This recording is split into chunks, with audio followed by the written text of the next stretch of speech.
My name is Deryck Charles, and I came to the civil rights movement kind of a roundabout way. As a 5-year-old kid in South Africa, on New Year's Day, I was running behind a convertible driven by the Oppenheimers. They own the diamond mines in South Africa.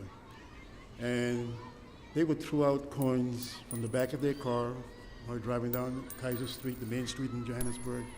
They throw coins out for us native kids to pick up, which I did, of course. At the end of the parade, I found one side of a roller skate, picked it up, put it on my right foot, and started pushing.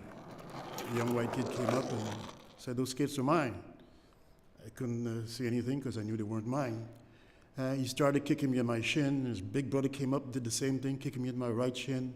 And the father came up, did the same thing. I got arrested, and they took me to jail. They sent me to the diamond mines. I was a water boy at the diamond mines. When the miners came up from below, they have different levels, and I was at level number 7. So I had some pail of water in a cup, and I give it to the miner. He'll drink and then keep going up. It's another flight till you get above the surface. I did that for a couple of weeks, and then a reverend called Reverend Trevor Huddlestone. He was the Archbishop of Johannesburg at that time. And he came by and trying to find kids who were halfway nice and decent and might be good to farm out other places. He picked me out and took me to the farm of the Derycks. The Derycks had a very nice plantation, and at that time I didn't know they were super rich. I stayed with the Derycks for a while and kind of enjoyed myself. And they decided to leave South Africa because the government of South Africa was kind of close to the Nazis at that time.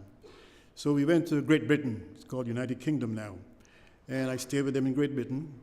And one winter they got together and says, "Well, we want to go to South America where we have some holdings. It's warmer and everything." They had holdings in the 3 Guyanas, Dutch Guyana, French Guyana, and British Guyana. We went to all 3, but decided to settle down for the time being in British Guyana, which is called Guyana now. I stayed in the plantation house with them, and every week or so, a lady came up with a young boy next to her, around my age, and picked up the clothing, took it to her house, washed it, ironed it, folded it up, and brought it back. I got kind of close to the young man, so because he was my age, and we had fun together. The name was Charles's. And I started staying with them after a while and playing, enjoying myself.